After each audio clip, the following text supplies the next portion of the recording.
convicción que tenemos de coraje y corazón, pretendemos que esto sea una reunión entre amigos, o sea, que hagámoslo de la manera más distendida posible. En ella lo que queremos básicamente es recordar el Metropolitano. Hemos decidido llamarlo Vivencias del Metropolitano porque queremos hablar tanto del estadio, lo que supone la parte arquitectónica, el edificio, lo que recordamos de él, pero también y sobre todo las cosas que vivimos allí dentro, que vivieron todos los que tuvieron oportunidad tanto de asistir como público, como obviamente jugadores a los que queremos también rendir un homenaje en lo que es el primer gran estadio del Atlético de Madrid, que se inauguró voy a encontrar la fecha, no os preocupéis, que no me quiero equivocar. El 13 de mayo de 1923, el 13 de mayo, en un encuentro con la Real Sociedad, un encuentro que perdimos, luego el que ganamos fue uno al Fútbol Club Barcelona, 0-4. Lo primero, os quiero presentar, están con nosotros Julio Ruiz, Antonio Tejerina y Petón, los tres son miembros de los 50, y están aquí en su condición de conocedores del Metropolitano, porque los tres asistieron al Metropolitano. Lo primero que les quiero pedir, aparte de presentarles, es cuál es su recuerdo, los recuerdos que tienen de aquel estadio en el que Julio, por ejemplo, asistió pues tan pequeño como vamos a ver, porque nos ha facilitado una foto que cuidadosamente ha guardado. Sí. Y la podremos ver mientras nos comenta sus recuerdos, Julio. A ver, esta foto que vais a tener, que van a tener oportunidad de ver, tiene relación total con que mi tío Gregorio, que es el que me inocula el veneno del Atleti, afortunadamente, me llevaba al Metropolitano y, como todavía era pequeño, tan pequeño como tenía 5 años, camino de 6, pues me colocaba con él en la tribuna. Y era el sitio donde, bueno, como no ocupaba un asiento, pues estaba ahí en la tribuna. Y es curioso, este soy yo, es curioso... Es curioso... Está hecha con iPhone 12. No, ya. Está hecha con del todo. Sí, no. Del todo. Yo recuerdo que había un señor ahí con las máquinas de la época, porque esto no es como ahora o como antes. Yo sé que me hicieron la foto y no sé cuánto tiempo tardó en revelarse. ¿Ves? Ahí, según estoy, está la tribuna, que ese día estoy celebrando que, aunque no tenía sitio en el Metropolitano, sí tenía carne. Había ido a la calle Barquillo y me había hecho mi tío socio del Atleti, y esto es año 58. Tenía 5 años, camino de 6. Y bueno, la foto efectivamente está hecha en la tribuna, ahí a la izquierda estaba el fondo por donde salían los jugadores, y bueno, pues ya digo, a un señor cogió y le dio al clic y me hizo esa foto, que el otro día, bueno, cuando digo el otro día, hace 3 o 4 meses, con motivo de una pérdida en mi familia, apareció el álbum de mi madre que guardaba todo, y estaba lejos de imaginar que ahí iba a estar además algo que rimaba tanto con el acto de hoy, que es del Metropolitano al Metropolitano, pasando por el Calderón. Y bueno, yo recuerdo especialmente ese día porque después de que me hacen la foto, ahora vamos a conectar con algo que no tiene nada que ver, el fútbol con el ciclismo. Me dice mi tío, mira quién está ahí detrás. Nada, 3 o 4 filas detrás. Estaba Federico Martín Bamontes, que acababa de ganar el Tour. Y entonces, como en aquella época no había, yo qué sé, no teníamos un papel a mano, con mi carnet del Atleti de la libretilla roja, mira, esto me ha faltado, esta memorabilia, me la podía haber traído. Pues está firmado por Bamontes, ese carnet del año 58, que es cuando mi tío me hace socio del Atleti. Antonio, cuéntanos tú. Bueno, yo empiezo en el Metropolitano el año 55. Tenía yo 7 años con mi hermano, que tenía un año más que yo, y estuve 11 años, los 11 años hasta el cambio de estadio, es decir, que desde la niñez hasta la universidad estuve. Hablar de un solo recuerdo es muy difícil. Yo era mi ilusión, es decir, yo he vivido una etapa, para mí, bueno, yo creo que era mi mayor ilusión era ir al Metropolitano los domingos, incluso. ¿Con quién ibas? Pues iba con mi hermano. Mi hermano está ya en el tercer anfiteatro, por desgracia, con mi hermana mayor, que también está en el tercer anfiteatro, y con un amigo de mi padre, porque mi padre nos hizo socios porque se quería librar de nosotros, porque era muy aficionado a los toros, y decía que el fútbol quitaba espectadores a los toros, y decía, bueno, por lo menos me libro de ellos y puedo ir a los toros tranquilo. Y nos hizo, era del Atleti, pero no iba al fútbol, y nos hizo a mi hermano a mí del Atleti. Entonces son 11 años que pues, tantos recuerdos, tantas historias, muy difícil decir una sola. Petón. Oye, ya lo he contado, yo creo que en bastantes ocasiones, porque mi madre me lo sigue recordando en los momentos de pasión colchonera. La mujer cada vez es más del Atleti. Es una cría de 92 años, con la cabeza perfectamente establecida, que todas las semanas me da recuerdos para Adelardo, todas, por favor, dale un abrazo a Adelardo, al que adora, y que ve el Chiringuito, con lo cual es lógico que aumente su pasión colchonera y todos los antis que cualquier persona decente puede llevar dentro de sí. Es que tú, hijo mío, tú, es que claro, tú seguramente no te acuerdas porque tenías 8 meses, no mamá, no me acuerdo. Pero tu padre un día vino, era primavera, recuerdo que era primavera, y dijo, ponme al niño en una mantillita de estas, suave, de estas de primavera, que lo voy a sacar. ¿Se le vas a dar una vuelta por el barrio? Acabamos de comer, las 3:15 de la tarde. Dice, Angelita, que es domingo. Me lo llevó al Metropolitano. Y mi padre me encalomó en la mantilla y con mi tío, que iba todos los domingos al fútbol, él desde Vallecas, nosotros desde la prolongación de General Mola, con mi primo que me sacaba 4 años, aquel día de primavera del 58, entré por primera vez en el más bonito de los estadios, que uno que ha estado en todos puede recordar. Primero, me gustaría que ubicáramos el Metropolitano. Le voy a pedir a Gonzalo que nos vaya colocando algunos planos que hay. Yo creo que casi todos sabemos dónde está el Metropolitano, ubicado en Madrid, pero al final de la avenida Reina Victoria, pues ahí entre la calle de Moncloa, la calle Juan 23 y bueno, Plaza Ciudad de Viena. Estoy hablando de en la actualidad. Y la calle Juan 23 y Avenida Juan 23.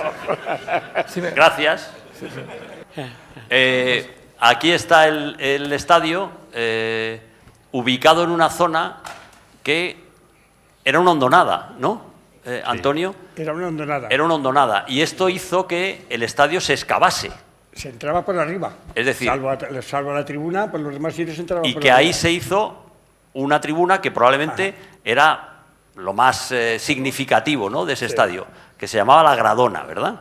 La Gradona, bueno, la Gradona que tuvo 2 fases. Antes era el fondo sur. Cuando se hizo la reforma del estadio, se amplió, que el estadio tenía inicialmente, creo que unidades, y pasó a 50.000 cuando se hizo la ampliación, que ya fue la Gran Gradona, que nadie sabe cuánta gente podía caber ahí. Ajá. Porque había unas avalanchas enormes. Yo estaba en lateral de socios y veíamos las avalanchas y decíamos, ¿ahí cómo se puede estar?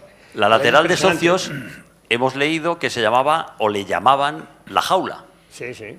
Porque tenía como una especie de protecciones. Que, sí, había un muro. Como si fueran unas vallas. Sí, había un muro de protección que era donde los niños pequeños queríamos llegar pronto para poder ver los partidos, porque si no los veíamos era imposible. Era una localidad de pie. Y enfrente de la muralla. Era enfrente de esa jaula, la muralla. No, enfrente de esa jaula era donde el vestuario y por donde estaba el marcador y por donde salían los jugadores. Pero estaba enfrente de socios estaba la tribuna, ¿verdad? Enfrente de socios estaba la tribuna. La tribuna. Sí. Y debajo de socios había las gradas de abajo que eran sentadas, eran como 6, 7 filas, que daba la vuelta entera al estadio. Eran las preferencia, que había eso era sentadas en preferencia la tribuna y esa grada. Preferencia, la parte de abajo y tribuna la de arriba. La parte de abajo se llamaba preferencia. Y la parte de arriba tenía esas jaulillas que eran las típicas barras de soporte para ver el partido de pie, con una zona de césped debajo donde nos agrupábamos los peques. Cuando podías entrar en esa zona, ya eras mayor, ya tenías 3 años.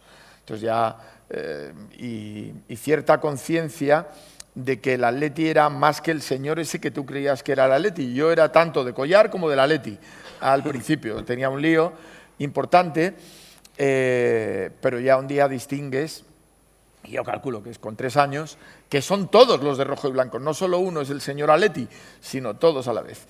Y tienes además una compañía que vas a aprender para toda la vida.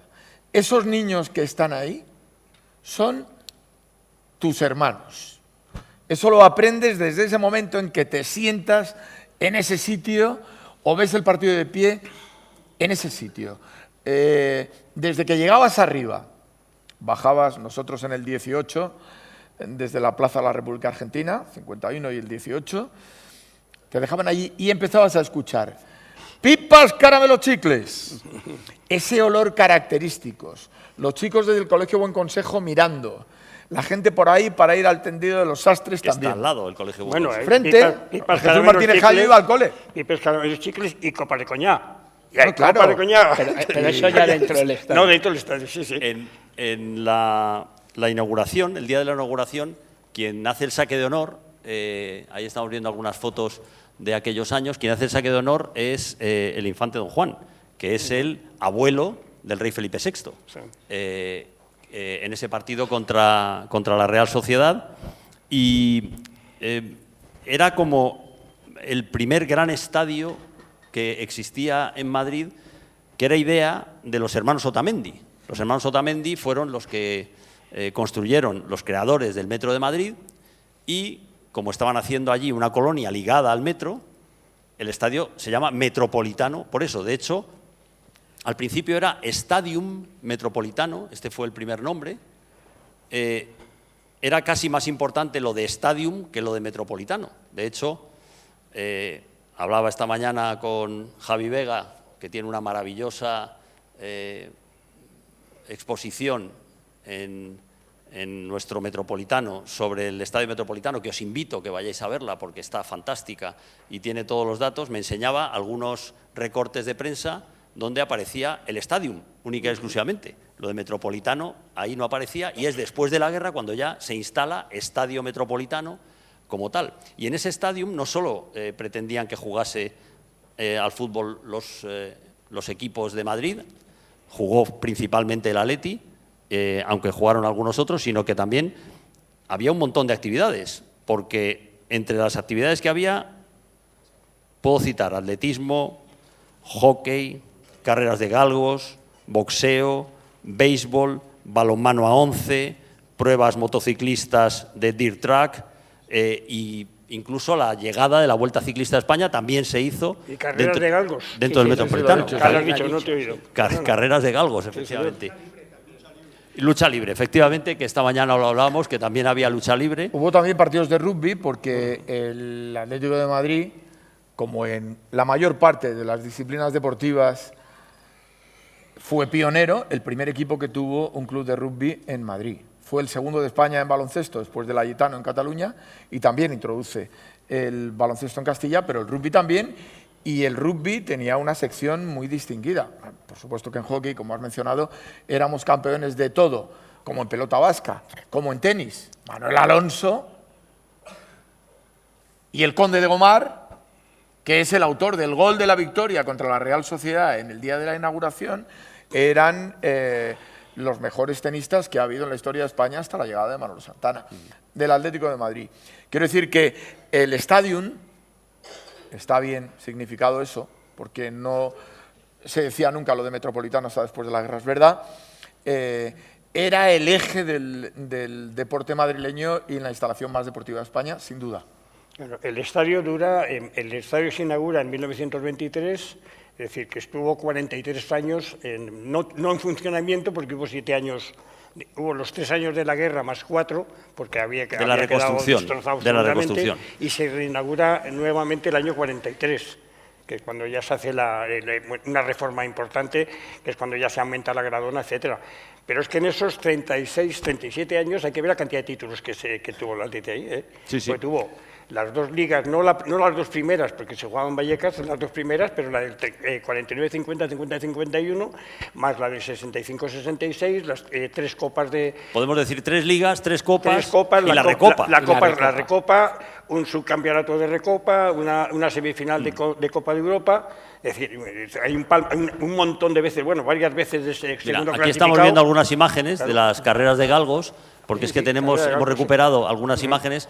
Gran parte de ellas damos las gracias a Televisión Española, que nos las ha cedido para este acto, y ahí vemos las carreras de galgos que se hacían en un anillo que tenía el estadio. Sí. Eso provocó un escándalo político de primera magnitud, en el que estuvo implicado hasta la Casa Real.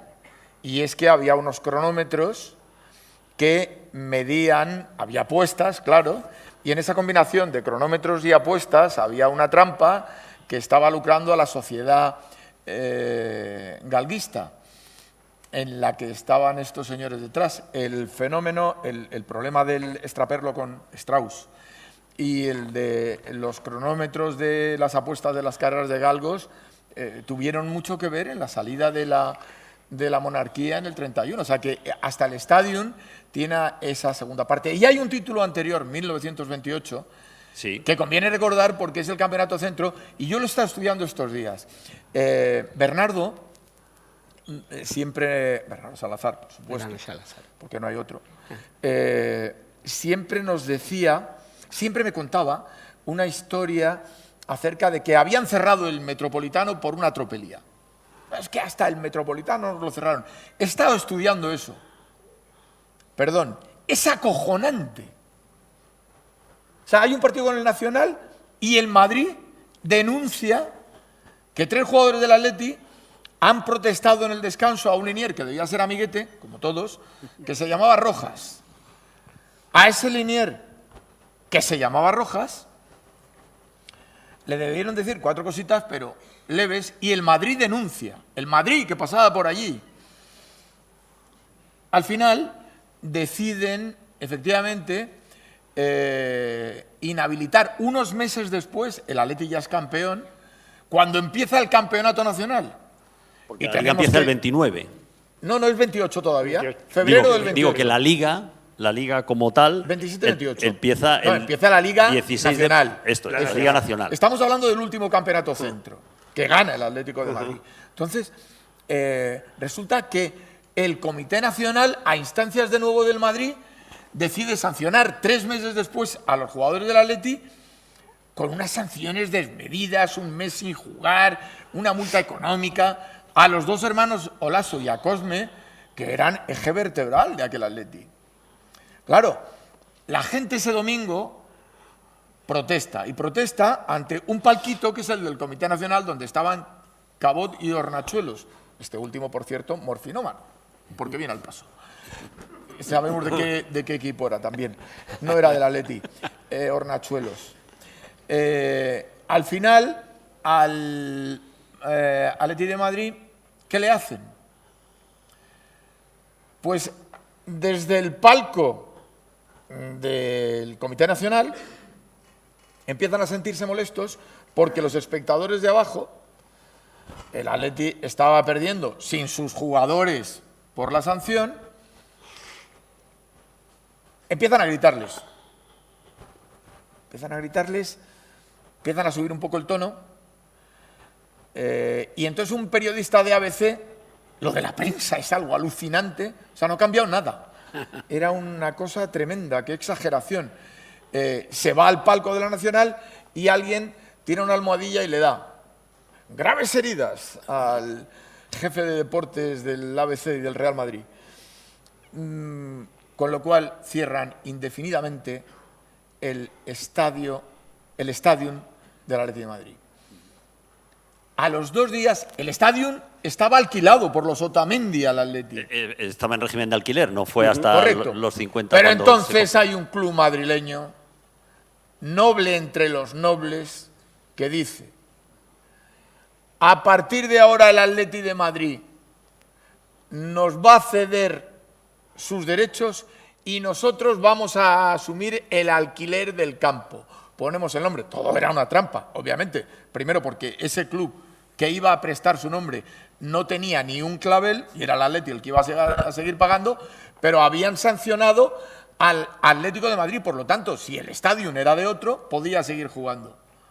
Aquel club, al que naturalmente no hicieron caso, y hubo que jugar contra el Madrid la semana siguiente, ¿sabéis dónde, no? En Chamartín, naturalmente, era el Racing de Madrid. Aprovecho para decir nuevamente que no cejaremos hasta conseguir que alguna vez ese Racing de Madrid, que puso el pecho para ayudar al Atleti frente a la Federación y el Comité Nacional y contra el Madrid, vea cómo el rojo y negro de sus colores son también equipación del Atleti. Bueno, pues ahí queda. Gracias, Petón.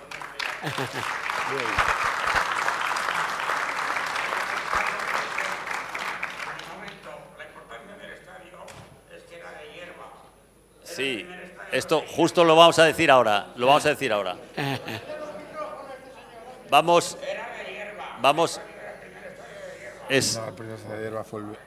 Algunos datos que queríamos decir ahora, por ejemplo, que el Estadio Metropolitano, como bien dice, fue el primer estadio de hierba en el que jugó el Atlético de Madrid. El primer estadio en que jugó el Atlético de Madrid, el primer estadio de hierba de Madrid no fue el estadio. En el que jugó el Atlético de Madrid. Todos no.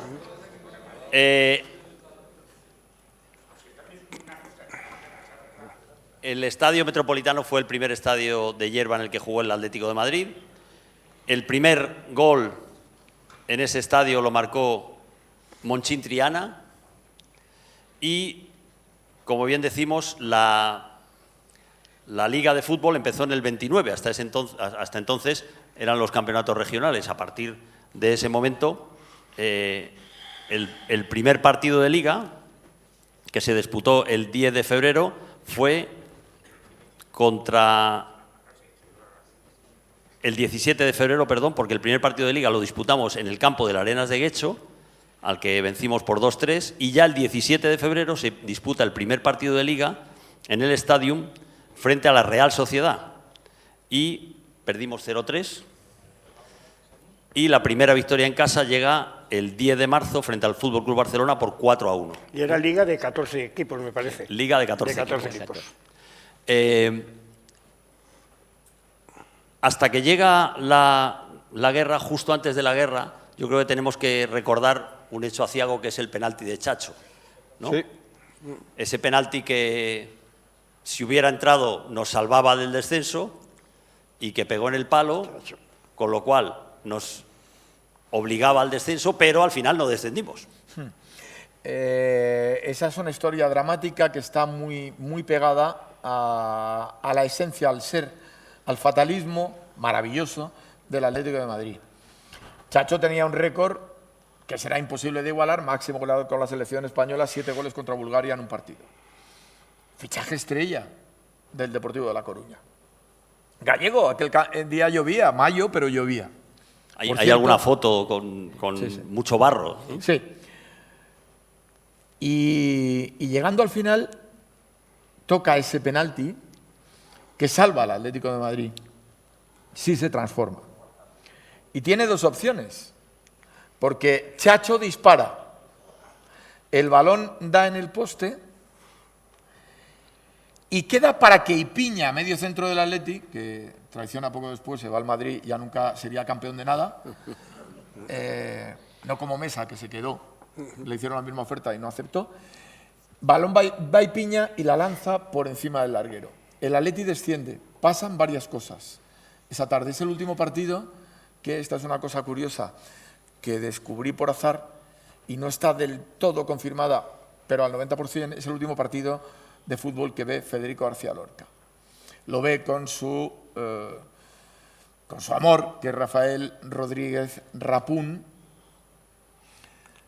Sonetos del Amor Oscuro, antiguo jugador del juvenil del Atlético de Madrid y tan atlético que cuando le matan en el frente de Santander, en Caviedes, encuentran con su carnet oficial del ejército republicano el mismo día en el que habían asesinado a Federico García Lorca el año anterior.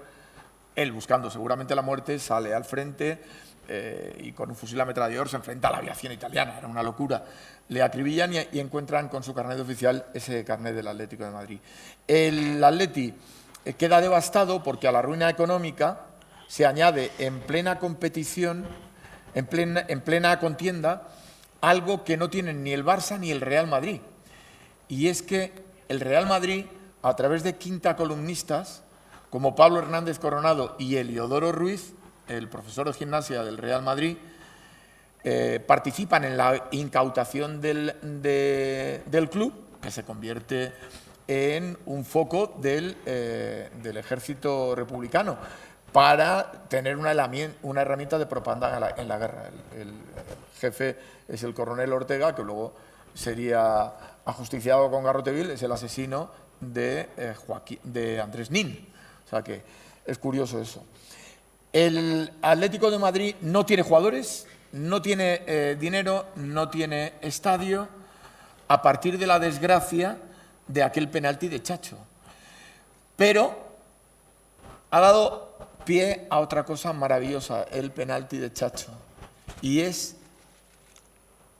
el mejor anuncio, el más bonito, que se ha hecho nunca y que jamás se hará sobre un equipo de fútbol, que es ese que deberíamos llamar el Atleti derrota a la guerra civil, que es el del anarquista y el falangista, los dos en la Sierra de Madrid. La última frase es "y el penalti de Chacho". Sí, sí, sí. Y luego, vete. Efectivamente. El Atleti no desciende y después de la guerra toca la reconstrucción. El estadio había quedado en unas condiciones, como tú decías, Antonio, imposibles.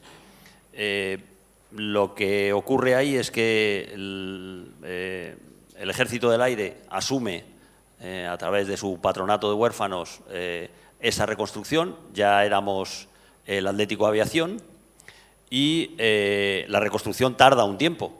Entonces, cuando se reanudan las competiciones entre el 39 y el 43, el Atleti no puede jugar en el Estadio Metropolitano, así que... pero ahí se ganan las dos primeras ligas. Efectivamente, la primera temporada, 40, podemos decir que la primera liga la ganamos en Chamartín. No. Y te lo voy a puntualizar. La ganamos entera en Chamartín, pero el último partido lo jugamos en Vallecas. Sí, eso es. Como cualquier persona inteligente de un club debe decidir. O sea, que vamos a ganar la liga. Troncos a Vallecas. Pero después... ¿De quién era, por cierto, de quién había hecho el campo de Vallecas? No lo sé. El Racing de Madrid. El Racing de Madrid, bien. Efectivamente, tuvimos el detalle de ganar la Liga en el campo de Vallecas en el último partido, y la segunda Liga, que fue la consecutiva, también la ganamos jugando en el campo de Vallecas. Por cierto, en la primera, el Atlético de Aviación, de cuya sala sobre nuestro escudo me siento orgullosísimo, yo personalmente, y que desde luego salva al Atlético de Madrid. La Aviación Nacional, ese equipo de Brigada de Salamanca, que se hace en Matacán, salva al Atlético de Madrid como institución para siempre. Pero el entrenador de ese equipo, que es Ricardo Zamora, es alevosamente conducido a la cárcel cuando comienza la primavera y se tira 4 meses dentro sin poder entrenar al equipo. Y yo creo que es difícil empeorar una situación así, hacer un atentado más grave contra la línea de flotación deportiva de un club, que arrebatarle al entrenador que lo está llevando primero. Ojo, lo digo por esos cuantos que, desconociendo la historia, hablan de equipos de régimen y no sé qué historias. Totalmente. Cuando ya pudimos volver al Metropolitano, ya era el 21 de febrero del 43, y ya se quedó atrás el nombre Stadium, ya era el Estadio Metropolitano. Yo creo que a partir de ahí ya se conoce más como el Metropolitano, ¿no? Es cuando ya se forja ese nombre en la historia del Atleti. Se reinaugura ya con una capacidad de 40.000 espectadores y fue en un partido de Liga ante el Real Madrid. Y el Atlético Aviación pues ganó por 2-1, con goles en ese momento de Mariano y de Domingo. Y también se produjo pues en el mismo 43 la final de Liga, la final de Copa, una final de Copa que jugaron el Athletic Club de Bilbao y el Real Madrid, que ganó el Athletic Club de Bilbao, como no puede ser de otra manera. Estamos hablando mucho del estadio. Me gustaría ahora, cuando ya llevamos como media hora de acto, empezar a hablar de jugadores. Empezar a hablar de los jugadores del Atlético de Madrid. Primero me gustaría que tuviéramos un recuerdo a algunos jugadores que ya no están, para luego tener una charla con los que sí están y que nos pueden contar cosas del Metropolitano. Tenemos algunos vídeos, le voy a pedir a Gonzalo a ver si podemos ver el vídeo que nos ha dado Eva. Eva está aquí con nosotros, Eva Escudero, que está con su hermana y que nos recuerda lo que vivía con su padre, con Adrián Escudero, el goleador del Atlético de Madrid, que hasta hace nada tenía el récord de goles en Liga, 150, si no recuerdo mal. Y Eva nos había dejado este vídeo de recuerdos y ahora te pasamos el micro también para que nos cuentes alguna anécdota que es curiosa. Vamos a ver el vídeo, Gonzalo, si podemos.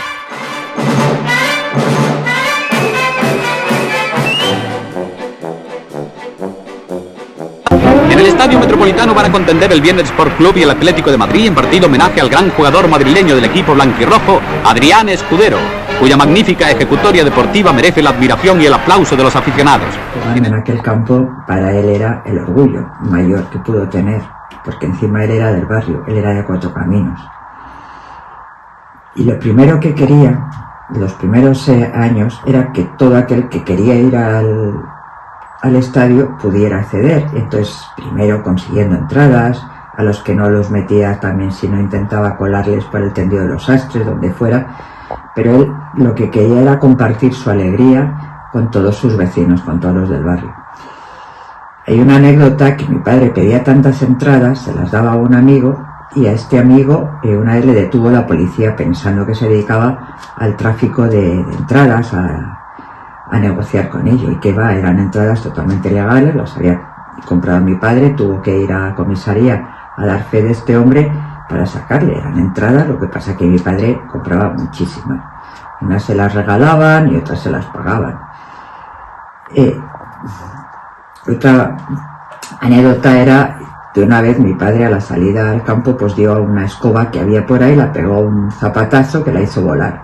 Y a raíz de entonces tenía que estar siempre la misma escoba para que cuando saliera al campo pudiera darle el zapatazo correspondiente. ¿Qué más deciros? Pues que para él lo fue todo. O sea, un campo maravilloso, donde había un ambiente de locura. Mi abuela, por ejemplo, su madre solamente pudo ir una vez porque se pegaba con aquellos que se metían con sus hijos. Entonces, con lo cual mi padre decidió y le dijo a su madre, dice, mamá, mejor te quedas en casa y lo oyes por la radio y ya te contaremos cómo ha sido, porque la mujer se ponía muy nerviosa y no quería.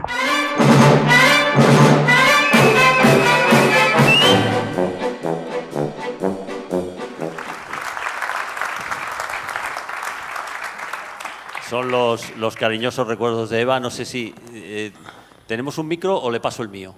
¿Le paso el mío? Sí. Cojo uno de la mesa. Perfecto.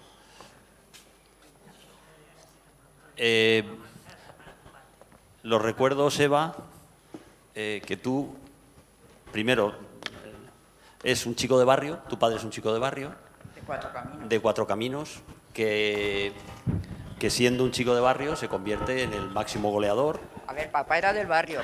A mi padre, un familiar le hizo socio del Atleti y entonces él iba a ver jugar al Atleti cuando era un chaval. Entonces para él se hizo admirador del Atleti, sobre todo su ídolo era Campos y él quería parecerse a Campos y quería jugar de interior. Él no quería jugar ni de extremo. Que era otro jugador mítico del Atlético de Madrid, un interior. Sí. Con unos, me está apuntando Adelardo, canario, sí. que también era, creo que es el cuarto máximo goleador, o era el cuarto máximo goleador hasta hace poco. Papá sigue siendo el máximo goleador en Liga, que supongo que a Antoine si sigue le pasará, ahora es el tercero el máximo. Pero a él lo que quería era jugar al fútbol como Campos. Pasa que luego por su envergadura y tal le pusieron de extremo y le fue fenomenal, pero él quería parecerse a Campos. Y además muy generoso, como has contado con la anécdota de las entradas, y tu madre no se arredraba. No, mi madre le conoció cuando mi padre se estaba retirando prácticamente. Mamá tenía 18, 17 años, ¿verdad?, cuando se conocieron, y papá ya tenía sus 30 o 31.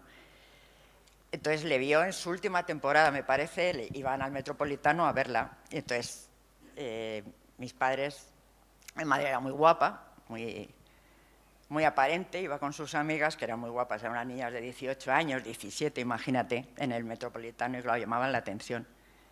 Y hay una anécdota que me recordaba el otro día una amiga de mi madre, y mi madre la contaba, y me la recordaba Pepita, una de las que fue, todavía vive Pepita. Fueron a ver a un Atlético de Madrid, Real Madrid, al Metropolitano, estaban en tribuna, y delante había 3 argentinas, y estaban ellas las tres amigas detrás, mi madre, Pepita y Esther.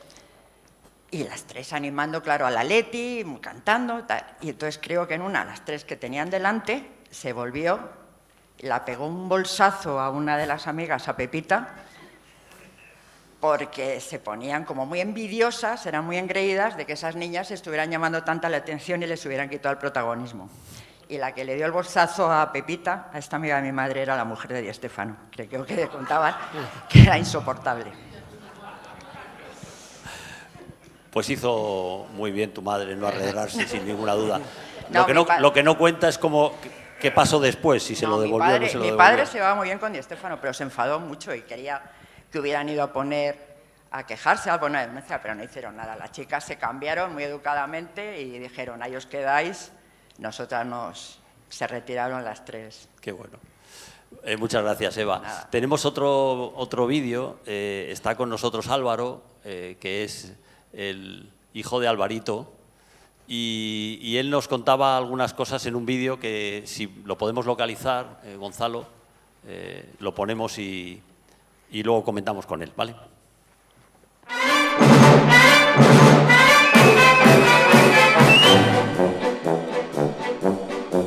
El Metropolitano nací tiempo después, y lo que puedo contar es las anécdotas que me ha contado mi padre durante muchos años. Porque me contaba que subía en la calle Guzmán el Bueno hasta el final de Guzmán el Bueno, que era esquina Reina Victoria, donde ahora mismo esta hacienda era un descampado, que siempre que pasábamos por ahí mi padre me decía, dice, se podía ver que era el descampado porque este edificio es muy feo, ¿no?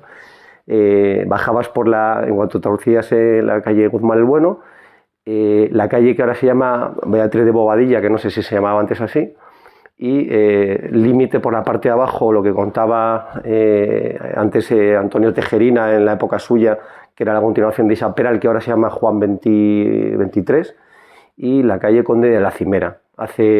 Justo hace un dibujo, además es curioso porque si te metes en Google Maps ves que es el dibujo del escudo del Atlético de Madrid, y iban y venían todos los días, iban andando. El resto de los jugadores, había algunos que vivían todos por la zona de Chamberí con Moncloa, y recuerdo que me decía siempre que era un campo que hacía muchísimo frío en invierno, que además había las bandas, se quedaban heladas, y esa parte que es de la ciudad universitaria además pues estaba como mucho más despejada, venía el frío de Madrid, de la Sierra de Madrid, y justo al lado, que ahora hay unos colegios mayores, no sé cuáles son, ahí estaba el campo de la Federación Española de Fútbol. Entonces hacían la vida siempre por la zona esta, y el resto, todo lo que hay allí, y la gente que es un poquito menos joven que nosotros, pues te decía que era todo campo aquello, ¿no?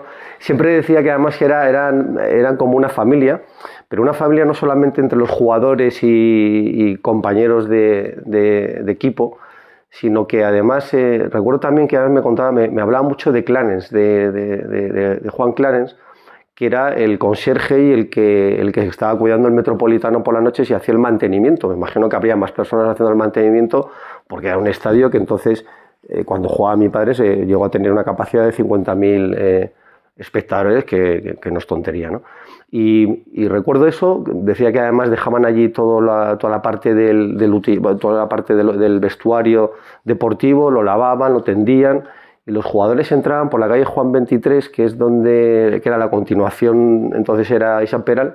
Tenía mucha añoranza cuando venía a Madrid, siempre le gustaba darse una vuelta, se iba para allá. Es más, que solía quedar con Isacio, su gran amigo Isacio, que daban en una iglesia que hay en la calle Beatriz de Bobadilla, y quedaban por ahí y daban un paseo por la zona, lo que era el antiguo Metropolitano, y siempre tenían esa nostalgia de sus mejores tiempos, porque mi padre vino al Atlético de Madrid absolutamente convencido, ¿no? Y por lo que me contaba, a mí hace una vida como muy familiar entre todos los jugadores, también con los espectadores, tenían relación con la gente. A mí me han llegado anécdotas años después de gente que, bueno, pues me ha conocido, nos hemos conocido, y me dicen, pues recuerdo que tu padre me regaló un balón cuando yo era un niño pequeñajo y tal, y también iba con Mendoza, nos regalaron, incluso nos llegaron a colar dentro del estadio para que viéramos el partido y demás, ¿no? Entonces era como una familia, y lo que decía siempre mi padre, ¿no? que eran un grupo de jugadores que jugaban fenomenal, la mayoría, todos los que había allí, y encima eran amigos y han seguido siendo amigos, ¿no? Hasta que se han ido. La sonrisa que había, y además lo comentaba Chus, que dice que era la sal de la comida allí todos los días, y estaba, pues bueno, intentando animar. Era un jugador de equipo, muy amigo y muy leal con sus amigos siempre, y llegó a montar un periódico. Bueno, cuando digo un periódico, era un periódico efímero, porque él, como decía, en la pizarra que había en el vestuario de los jugadores, decía que era un periódico mural, que no rural. Bueno, pues con la guasa de mi padre asturiana, y bueno, hacía una crónica normalmente de los jugadores del domingo. Los lunes yo sé que me contaba que tenían libre, solían ir muchas veces a Segovia a comer un cochinillo, iban y venían en el día.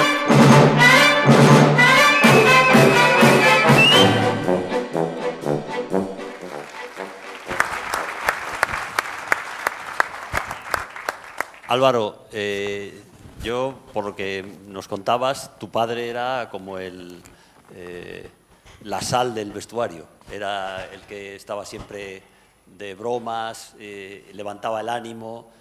Cuéntame algo más de este periódico mural que no rural, La Voz de la Caseta, porque él ahí hacía la crónica, pero no es fácil hacer una crónica teniendo a todos los jugadores delante, ¿no? Sí, la verdad que es que siempre tenía un sentido del humor, y generalmente en su vida, y luego pues sus compañeros, los que están aquí todavía lo pueden decir. Y lo que hacía realmente era pues eso, crear un periódico donde él decía que era el director general, era el fotógrafo, era el conserje, botones, hacía de todo. Y hacía la crónica del partido los martes, entonces en una pizarra que había, y el jugador que lo había hecho muy bien, que normalmente solía coincidir siempre, eran los de siempre. Me acuerdo que siempre me comentaba especialmente de Enrique Collar y de Joaquín Peiró. Pues bueno, pues los bajaba un poquito del pedestal, y el que había hecho un partido malo pues lo ensalzaba y lo comparaba pues con Garrincha y cachondadas de estas que hacía mi padre, y para subir el ánimo.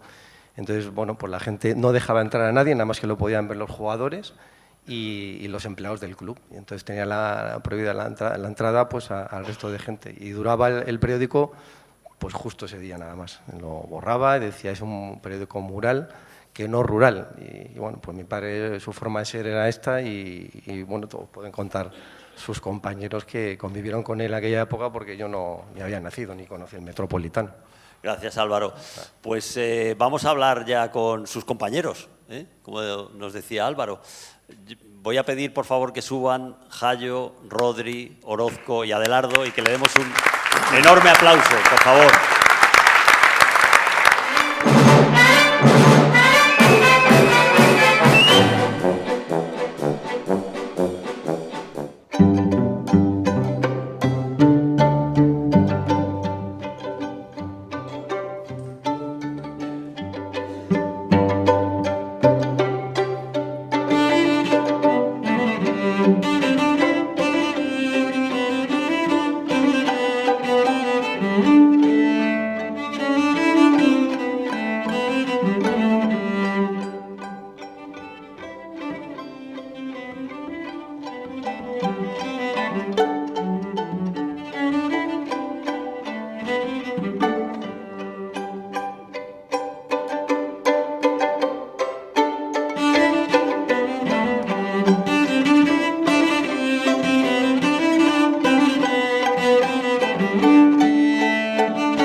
Por aquí, ¿no? Por aquí. Siéntate aquí, Jesús. Qué cambio de ritmo Adelardo, ¿eh? Qué barbaridad. Creo que os falta micro. Toma, a ti, Adelardo. Y creo que falta también otro micro, si me lo dejas, José Luis, para Orozco. Lo primero, os quería plantear el recuerdo que tenéis vosotros del Metropolitano, así el que os viene a la cabeza de aquel estadio en el que jugasteis, algunos más tiempo y algún otro poco tiempo, pero ¿qué recuerdo tenéis? Adelardo. Buenas tardes. Recuerdos para mí preciosos. No se puede decir qué sentiste, ¿no? Yo llegué a Madrid con 18, 19 años y claro, ver un estadio como el Metropolitano, grande, muy grande, yo que no hablaba, no decía ni pío, estaba siempre escondido para que no me viera nadie. Me acuerdo que no pensé que podía jugar nunca en el Atlético de Madrid. ¿Por qué? Pues porque era un número 1 y tenía los jugadores impresionantes. Siempre cuento la anécdota, que la habréis oído, siempre la cuento, que fue cuando él llegó el primer día, me trajo mi padre de la mano, y entonces en el antiguo, a la entrada a la izquierda estaban los vestuarios, que era el vestuario principal, era para el primer equipo, las figuras, que eran Collar, Peiró, Miguel, Mendoza, Babá. Claro, ver a todos esos jugadores, pues yo estaba, no quiero decir la palabra, pero bueno, acongojonado. Acongojado, sí. Sí. Acongojado con los congojos aquí, ¿no? Exacto. Y entonces, en ese vestuario se vestían las figuras. Y ese día que el Atleti fichó a Grifa, a Polo, Amador, Jones, Ramiro y el último que era yo. Y entonces me acuerdo que Grifa, claro, como era internacional y tal, pues al vestuario, bueno, y a nosotros, a los de Galicia, y a mí nos pusieron en el otro con una camiseta así que, bueno, estaba hasta sucia, el pantalón, las botas y tal. Y yo no conocía a nadie, Miguelito Jones. Yo creo que era, con perdón, la primera vez que veía un señor negro. Y estaba asustado. Y me acuerdo que es de película. Y me acuerdo que ya pues no hablaba con nadie, no me decían nada. Y empiezan a salir y yo sentado. Y empiezan a salir y yo sentado. Y me quedé solo en el vestuario para mí. Y yo veo que no hay nadie. Y sentado digo, bueno, pues ya me dirán lo que tengo que hacer. Y entra mi padre, el pobre, y dice, pero chico, ¿qué haces aquí? Digo, no, nadie me ha dicho nada, yo no, ¿qué quieres que haga? Me cogió de la oreja, me sacó por donde se iba a la tribuna, y ahí venía ya todo el equipo ya calentando. Me tiró de la oreja para el campo y me metió con todos los demás, el último, claro. Y claro, para mí fue ya con el tiempo, fue cambiando un poco, tuve muy buenos amigos. Mi amigo Joaquín Peiró fue como un hermano para mí. Y claro, sentirte en un sitio donde no conoces a nadie, no estás, y luego, claro, salías del entrenamiento, cogías el caminito hasta Cuatro Caminos andando y veías que pasaba uno con un coche americano, con otro. Y Alvarito, que tenía un 600, que ahora no podíamos comprar, entonces era el 600. Y claro, yo lo veía pasar a todos, y yo escondido, digo, no me vayan a ver y tal. Y claro, veías a aquellos jugadores, digo, yo no puedo jugar aquí en la vida, ¿no? y le tomé mucho cariño al estadio porque fue una época muy linda para mí. Sí, querías decir algo, Antonio. Pero cuando te incorporas al Atleti, que fue el 59-60, ya has dicho los jugadores que fichó ese año: Grifa, Ramiro, has mencionado a Polo, Amador, Jones, se te ha olvidado uno, Álvaro, sí, que venía como figura del Santos, que venía como internacional y no jugó por tu culpa, porque al final el que jugabas eras tú, es decir, jugó muy poco y teóricamente era la gran figura que se fichaba ese año. Sí, era el internacional brasileño. Se debe acordar mucho de ti, Álvaro. Ramiro era el malo, pero... Sí, Ramiro fue el que triunfó. Sí. Eso fue. Rodri, ¿qué recuerdas tú? ¿Cómo terminaste tú ahí en ese estadio y qué recuerdas de él? No, tiene micro. Adelante. Bueno, yo, partiendo de lo que habéis hablado, de que esto sea un tema familiar, quiero decir que yo el Metropolitano lo conozco a los 8 años. Yo soy un crío que viene de La Rioja, mi familia se traslada a Madrid, y mis hermanos mayores pues me hablaban de un equipo que ellos habían visto, que era el maravilloso equipo de Benbárez, etcétera, Silva, Mujica, etcétera. Y entonces, pues claro, pues a mí me ilusionan con el Atlético de Madrid porque me hablan de unos jugadores que eran maravillosos y cada día que venían ellos de ver el partido, pues lo comentaban. Entonces yo con 8 años ya voy con ellos a acompañarlos y veo el primer partido del Atlético de Madrid, de un equipo que ya no era aquello tan brillante, pero sin embargo tenía algo que encandilaba, y era precisamente esa famosa senda que dicen de los elefantes, que para mí ha sido un paseo maravilloso, el paseo de Cuatro Caminos allí. Y entonces, al ver el campo, pues resulta que ese campo reunía, como bien ha dicho Pezón y has dicho tú, Valentín, pues una serie de temas entrañables, que era el tipo de personas que se iban. Según por la zona que entrases, veías a las personas de la alta sociedad de Madrid, a los populares, etcétera, y era algo que encandilaba y veías. Eso más ver ese ambiente de ánimo al equipo, con la Gradona, como comentéis y tal, a mí ya me enganchó para ser atlético. No es porque yo haya sido luego jugador, que también hubo un hermano mío, un compañero de Miguel San Román, que lo fue y yo nunca pensé que podría serlo, pero en fin, las cosas de la vida es que yo aparezco ahí.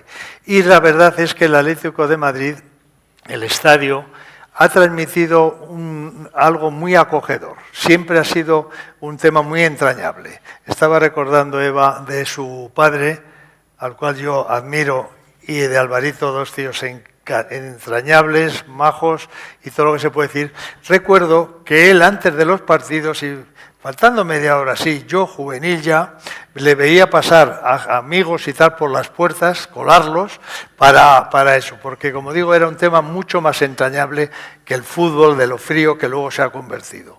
Era algo que era muy bonito, por lo cual entonces casi todos los chicos que en torno de Madrid había querían ser futbolistas, querían ser del Atlético de Madrid juvenil, porque eran los mejores juveniles que tenía Madrid, los tenía el Atlético, mucho mejor que el Madrid. Se empezó a acabar un poquito, casi con la generación de Jesús Jayo y yo, se empezó a acabar eso un poco, pero hasta entonces no. Así que yo me hice ya entonces atlético y bueno, de las cosas anteriores vosotros habéis contado mucho más historia de la que podamos contar nosotros. Podemos contar, si todo esto sigue más, pues algún detalle de lo que fue nuestro entorno como jugadores y tal. Pero en cuanto al estadio, he de decir que creo que ese estadio va a ser difícilmente repetirlo, porque reunía unas condiciones, con independencia del aspecto exterior, que era muy británico, diríamos así, un campo muy británico, te reunía unas condiciones que hacían que uno se encariñase de ello. Y como me parece que un día comentamos algo, a mí algo que me ha sorprendido y que era una cosa para mí maravillosa, los que no hemos fumado, pero nos gustaba, que es el olor a puro y el olor a coñac, etcétera. Que una maravilla ver aquello allí. Totalmente. Julio, la historia dice que el último partido del Metropolitano fue el 7 de mayo de 1966, un encuentro entre el Atlético y el Atleti de Bilbao. En el partido de ida de los cuartos de final de la Copa del Generalísimo, el resultado fue favorable al equipo madrileño por 1-0, gol en el minuto 43 del delantero colchonero José Cardona. Y ese es el último gol del estadio. Pero tú tienes otra historia, ¿no? Sí, yo tengo otra historia. La historia que tengo yo tenía 16 años cuando entré en el club y de casualidad pues jugué el último partido que se jugó allí. Porque después de este, ¿no? Después de no sé, sí, eso fue desde la Copa del Generalísimo. En la Copa del Generalísimo no eliminaron al Atlético de Madrid y entonces los partidos que estaban programados de juveniles se jugaron. Ellos no iban a jugar ya más, hubieran seguido jugando si no los hubieran eliminado. Pero al eliminarlos, los partidos que estaban programados de juveniles se jugaron. Creo que fue el 15 de mayo, que fueron los últimos partidos que se jugaron allí. Y yo siempre he tenido en mi mente lo que me dijo el padre de Clares, que antes no sabíamos ni quién era Clares como futbolista, ni yo iba a ser jugador, luego hemos coincidido en muchos sitios, pero el padre de Clares cuando salíamos dijo, voy a echar las llaves aquí y el próximo que va a entrar aquí va a ser la Piqueta ya. No vamos a hacer nada más. O sea, que después de ese partido de juveniles que jugaste tú, no se jugó nada más. El padre de Clares... Y me lo habéis confirmado ahora vosotros porque habéis sacado los 3 partidos de juveniles que se jugaron ese día. Lo que no hemos podido conseguir son las alineaciones. ¿Cómo quedasteis? En ese partido. En los partidos. El partido yo creo que empatamos a 0. O sea que no marcaste. No marqué. Si hubiera sido el último gol también, ya no hubiera sido. Estaríamos aquí reivindicando. ¿Qué Cardona? Julio Orozco. Escucha, pero las alineaciones os hubierais encontrado sorpresas, ¿eh? Porque fue contra el Plus Ultra. Fíjate, y claro. Jugaba Capón, Salcedo y en mi equipo jugaba Bilda, el padre que ha sido entrenador de aquí y ya está. Preparador físico del Atlético. El preparador del físico del Atlético también. O sea que hubiera sido diferente. Ha hablado Roberto de Rodri de los famosos. Es que había justo debajo del palco unas localidades, y no era un palquito, era un antepalco pero espontáneo, donde te encontrabas Angelillo el torero, tío de Rafael Ponce, que se fue por el lado amargo incomprensiblemente, aunque se casó luego con la hija del presidente de la Peña Atlética Entrevías. Ni eso sirvió para redimirle, así le ha ido. Fernando Rey, el actor. Lola Flores, que también ganó algún título en el Metropolitano. En forma de jugador. Yo he dejado ahí unos puntos suspensivos y cada cual... Bueno, la creme de la creme, es verdad. La polaca, no solo actores, lo decía muy bien Rodri. Esa gente con clase que iba al fútbol, se divertía y se mezclaba con el común de los mortales, no se ponía en una esquina reservada, en un superpalco, estaba ahí, en el Metropolitano. Ahí va José Antonio también, un hijo de quizás el mejor escritor taurino que ha habido, que ha sido Gregorio Corrochano, su hijo Alfredo Corrochano, que a mí me llegó a decir que llegó a jugar en algún juvenil del Atlético de Madrid. Gregorio Corrochano tiene un récord que lo tienen muy pocos, que es haber cortado un rabo en Madrid, toreando con Juan Belmonte y Marcial Alanda. Es atlético a muerte. Yo he tenido la suerte de ser muy amigo de él y iba mucho a ese sitio que tú dices, ¿no? Alfredo Corrochano. Sí. Dime. Sí, te iba a comentar cómo conocí yo el Metropolitano. Cuéntame. Fue el partido porque yo conocí el Metropolitano, lo primero que conocí fue los vestuarios. Y de noche me metieron en el campo a ver los vestuarios y a enseñarme, esta es la taquilla de Adelardo, esta es la de Collar, esta es la de Rivilla, esta es la de Mendoza, y yo alucinado, porque esto fue porque un día se presentaron en el colegio, el mismo colegio de Antonio Tejerina, 2 señores, yo estaba en clase y llamaron a la puerta y se paró el rector con 2 señores muy trajeados, llaman al profesor que salga y el profesor sale y dice: Julio Orozco, recoja los libros y salga de aquí. Ay, Dios mío. Para mí, ese minuto de recoger los libros es el periodo más largo de mi vida. Bueno, pues estos señores eran dos ojeadores del Atlético de Madrid que me habían visto jugar en mi pueblo y me llevaron a jugar un partido. Les gusté, inmediatamente me llevaron al Metropolitano a enseñarme el Metropolitano. Los vestuarios, ya era de noche, después de todo lo que había oído, era de noche y allí me metí. Así lo conocí, el Metropolitano. Luego ya pues hemos tenido anécdotas de partidos. ¿Te acuerdas cómo se llamaba el rector? El Brocha, le llamábamos. Y había uno de los profesores que había jugado en el Valladolid, el padre Vicente. Había jugado en el Valladolid, primera división. Jayo, Sí. cuéntanos, ¿cómo terminas tú en el Metropolitano? ¿Cómo te ficha o te capta el Atlético de Madrid para que juegues ahí?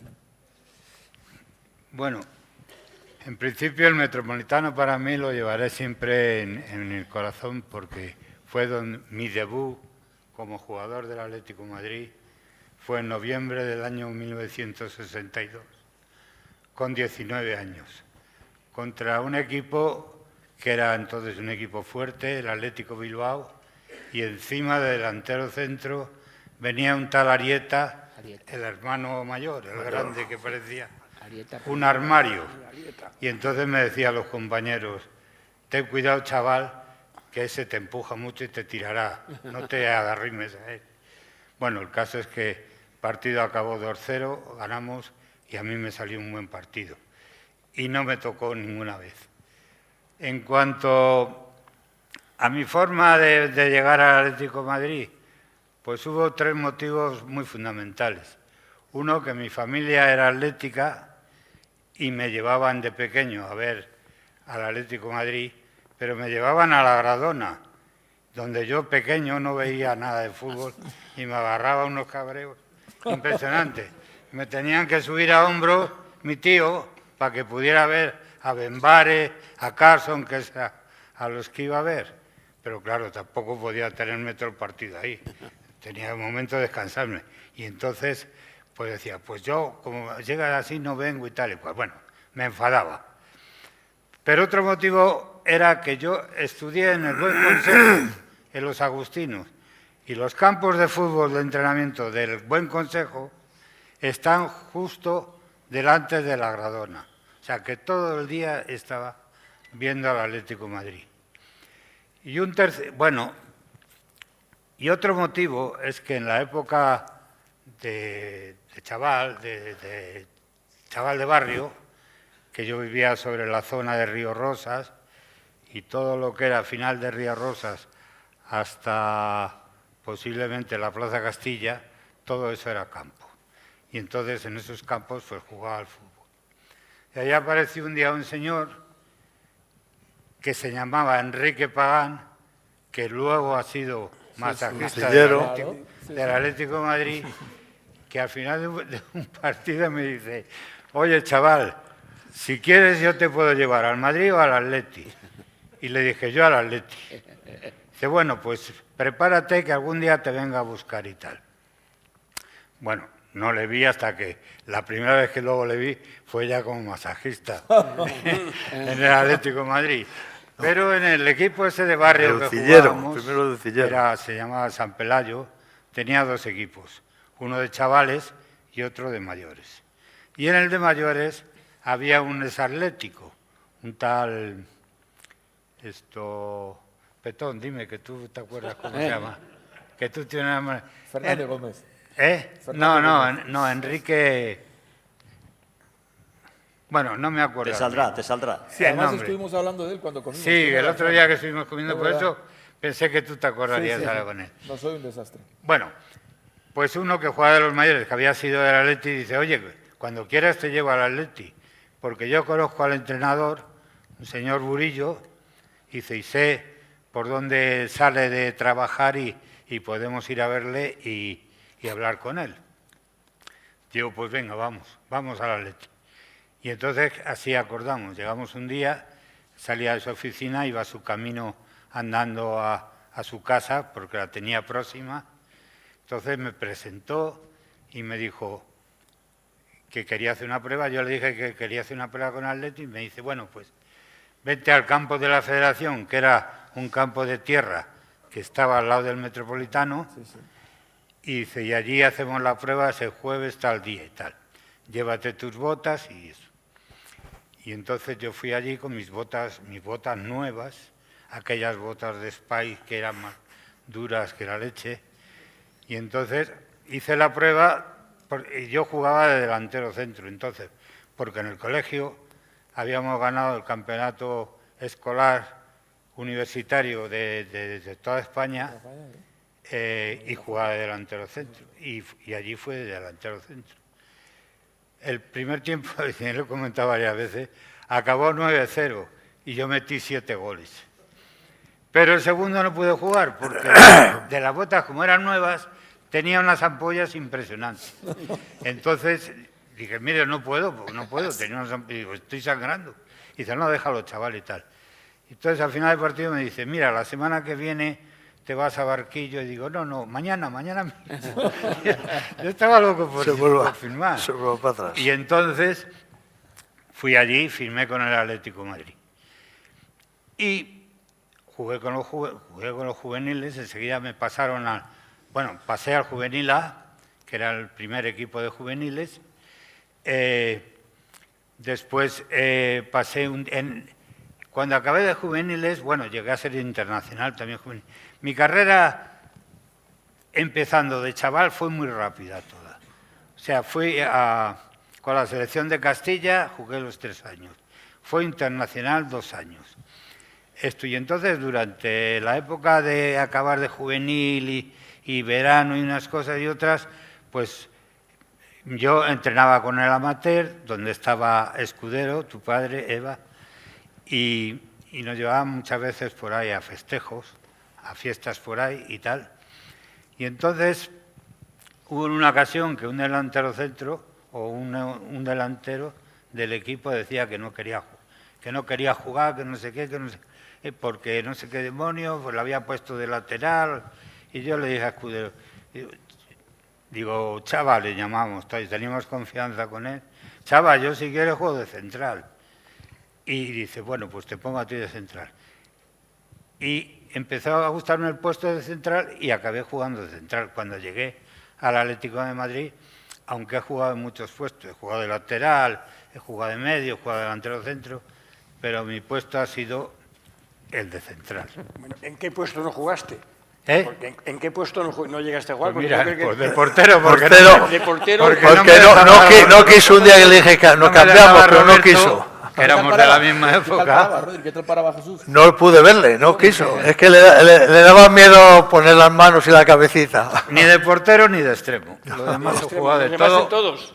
Como profesional, no como profesional. De lateral, muchas veces lesiones de Rivilla o de Alvarito, de Callejo, Calleja, de medio cuando estaba Claría, incluso Ramiro, porque en esa época yo ya empezaba con ellos.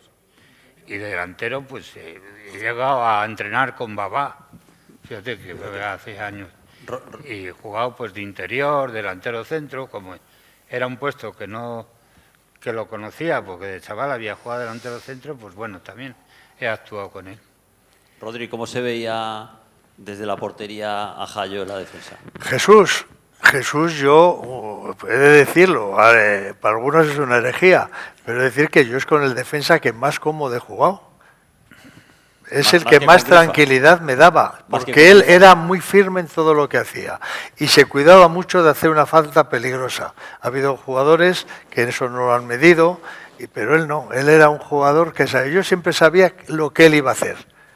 Además tenía mal humor, él, aunque hemos sido muy amigos 2 o 3 veces, nos hemos liado y tal, pero es que eso era muy normal de cuando un partido se complica y demás. Pero él ha sido un jugador muy firme, no se le ha dado el valor que Jesús ha tenido en el Atlético, porque ya digo, ha sido un jugador firme en todo lo que ha hecho, ojo en todos los puestos, y siempre lo ha hecho bien. ¿Alguno de vosotros fue tentado por el Madrid antes de por el Atleti para recalar en su equipo? Bueno, aquí tenemos creo que eso. A mí me quiso fichar el Madrid también. Es más, me llevó a Vistalegre, me llamaron para que fuese a Vistalegre. Y fui y me presenté, pero por corrección. Vistalegre estaba en las oficinas de Madrid. Él estaba en Madrid, donde jugaba al baloncesto y tal, en Alfonso XI. Y me presenté pues por corrección, ¿no? Para decir, oiga, mire, me han llamado y tal, y yo dije, mire, mi familia es toda del Atleti, yo soy atlético, si llego y me digo que eso, me pegan ahora a llegar a casa, así que no hubo nada, y he de decir que además me desearon suerte, pero vamos, eso era muy normal entonces, la pelea entre el Madrid y el Atleti por jugadores. Madrid, el fútbol era más reducido, o sea, sabía quién jugaba en cada sitio, qué chicos podían destacar o no, casi sin ir, porque se les hablaban, y entonces pues era muy normal. En mi caso fue así, pero en fin, yo me decidí por donde ya desde los 8 años me habían inoculado, como dicen, el veneno rojo y blanco. Fíjate, hablabais del ambiente familiar, ahora te doy la palabra. En el Metropolitano se produjo un homenaje, un partido homenaje a una persona que no era jugador del Atleti, sino que era el utillero del Atleti, el masajista del Atleti, Rafael Greño. Eso es insólito, sería insólito en un momento como este, porque no es que le hicieron homenaje, es que fue un partido homenaje, ¿no? Eso da una idea de lo familiar, ¿no?, que resultaba el ambiente. ¿Me decías, Julio? Sí, que yo también tuve un poco de relación con lo del Madrid, porque el día que fueron a buscarme a mí al colegio, recuerdo que era miércoles, y yo el jueves tenía una prueba con el Madrid, porque un amigo de mi pueblo conocía a Malvo. El que le conozca a Malvo era el que llevaba lo de juveniles del Madrid, y ese día, y yo entonces el jueves tenía la prueba. Y a pesar de ya haber estado con el Atleti el miércoles anterior, haber ido al club, porque del campo me llevaron al club y ya firmé, pero hasta que no firme tu padre esto no vale para nada, ¿no?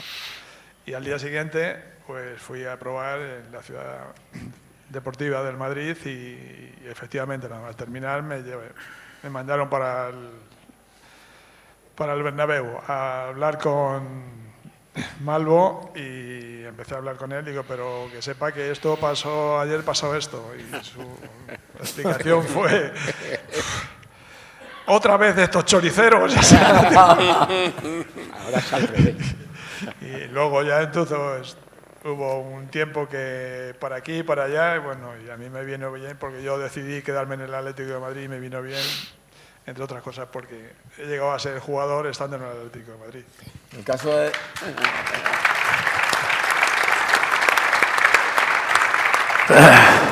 caso de Adelardo,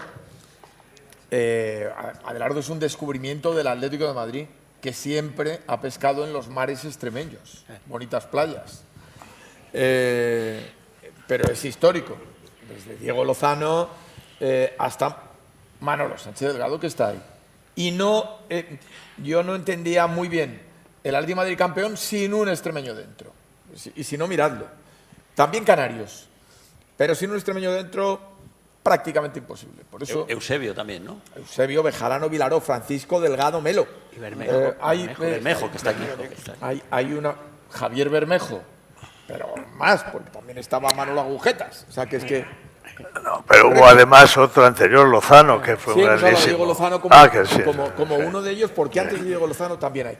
Pero lo que hizo Adelardo después también tiene mucho mérito.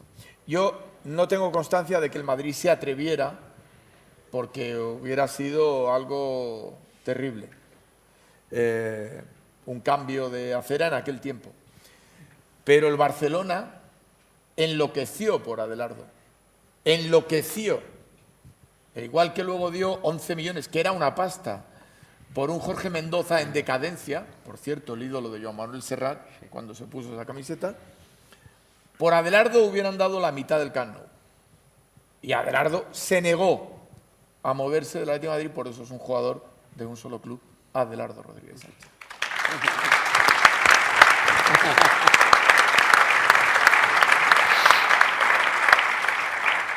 Hablabas, Petón, de Mendoza. Mendoza salió a hombros después de un partido contra el Dinamo de Zagreb. Que nos lo cuenten, que estaban allí. De marcar 3 goles. ¿Quién nos lo cuenta? ¿Cómo fue aquello?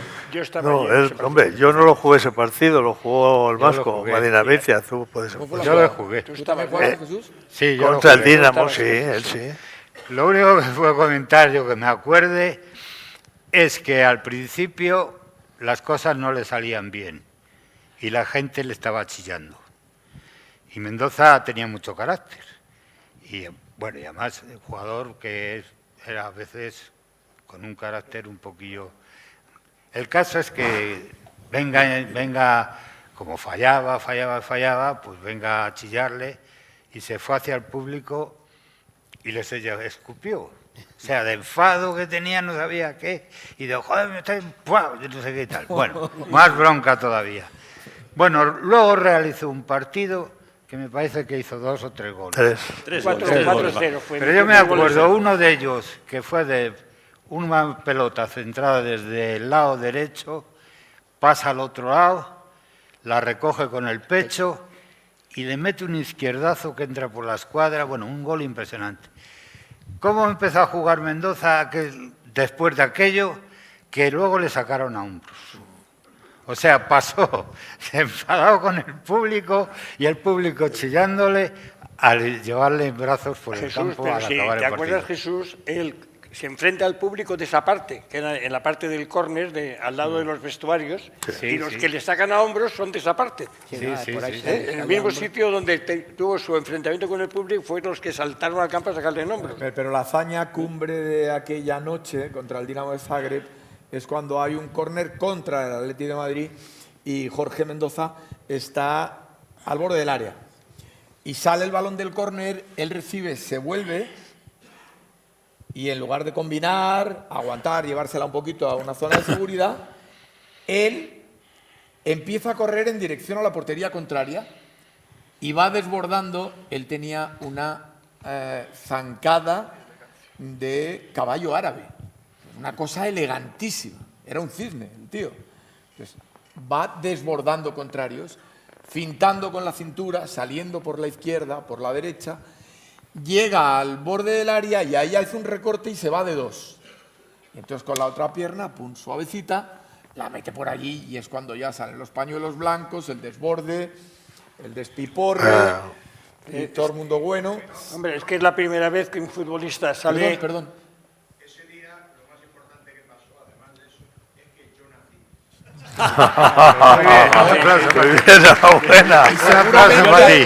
Y seguramente en el mismo minuto en el que Jorge Mendoza estaba gritando.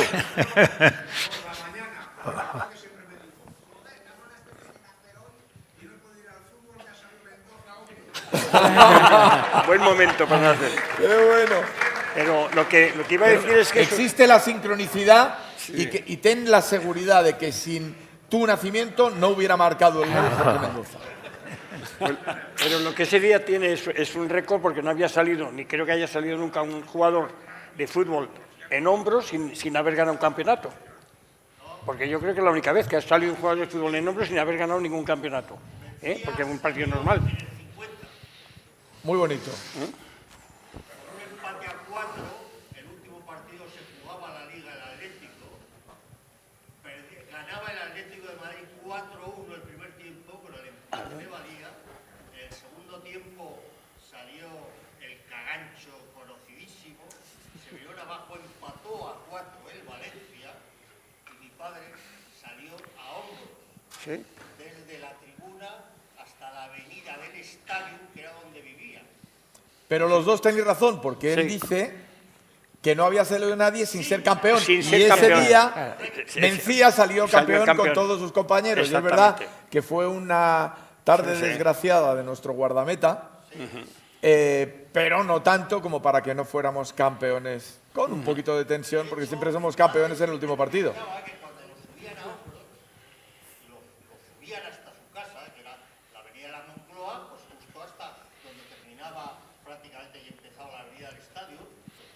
Donde han vivido siempre los jugadores del Atleti, en esa zona. Lo único que le preocupaba a mi padre es que no le manchasen el traje.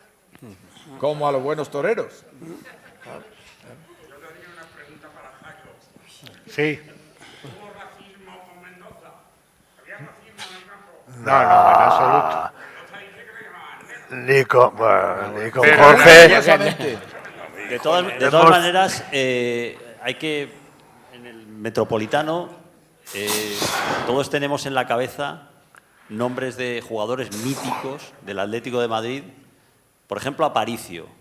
Aparicio es, me decía Javi Vega esta mañana, que es el único que ha ganado 4 títulos de Liga. Claro. Así es. Los 2 primeros. Los 2 primeros. Y los 2 de Marcel. Los 2 de Lenio Herrera. Marcel en la portería y el delante como central. Como por ejemplo, la delantera de Seda. Como por ejemplo... No, la delantera de Seda no gana nada. No me refiero que gane. Me refiero el recuerdo de jugadores que han estado en el Metropolitano, los que formaban la delantera de Seda, los que formaban la delantera de Cristal, la delantera de Cristal, el ala infernal. Claro. Y hubo otra delantera posterior, que a mí me parece que de las primeras que para mí eran 5 ídolos, que fue Miguel, Mendoza, Babá, Peiró y Collar. Y luego Jones, Adelardo, Mendoza, Peiró Y y Collar. el de los 5, digamos que quizás el que bajaba un poquito el nivel, el que era Babá, que había sido campeón del mundo y volvió a ser campeón del mundo con Brasil después de marcharse del Atleti. Eran 5 jugadores extraordinarios. Y los equipos de Lenio Herrera, ¿no? Los equipos de que no hemos vuelto a ganar el 2 ligas seguidas. Hace campeón al Atlético de Madrid yendo en la mitad de la tabla, justo más cerca del descenso que del liderazgo a mitad del campeonato. Y dice, vamos a ser campeones de Liga. La capacidad de convicción de aquel técnico que era un adelantado, Joaquín Peiró nos lo contaba muy bien, Joaquín Peiró, que está en nuestro recuerdo constantemente, lo contaba muy bien. La capacidad de convicción, la penetración y una visión anterior a la actual, pero coetánea con la nuestra de lo que debía ser el fútbol. Y él hace variantes que son muy interesantes. Retrasa al Arbi Ben Barek un poquito para esconder el 9 y el Atleti jugaba con goleadores que llegaban desde atrás. Juncosa te hacía goles, Escudero te hacía goles, Carson marcaba y hacía goles y Silva, que a veces salía con el 9, venía a jugar con los medios. El Atleti de Madrid en ese momento es el mejor equipo del mundo. ¿Por qué lo es? Porque ha caído en Superga el Gran Torino. El Toro se estrella, el Toro de Machola, eterno campeón de Italia, y ese hueco lo llena el Atlético de Madrid y es reconocido, pero unánimemente, y gana el remedo de lo que era la Copa de Europa entonces, y establece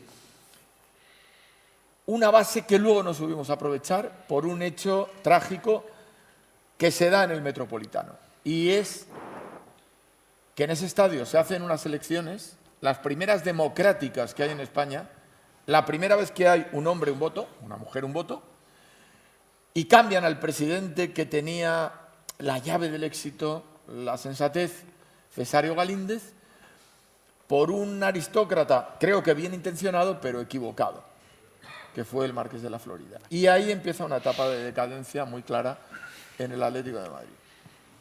Adelardo, tú siempre comentabas cómo era ese túnel de vestuarios, ese túnel que os llevaba al campo en el Metropolitano, que creo que era estrecho el túnel.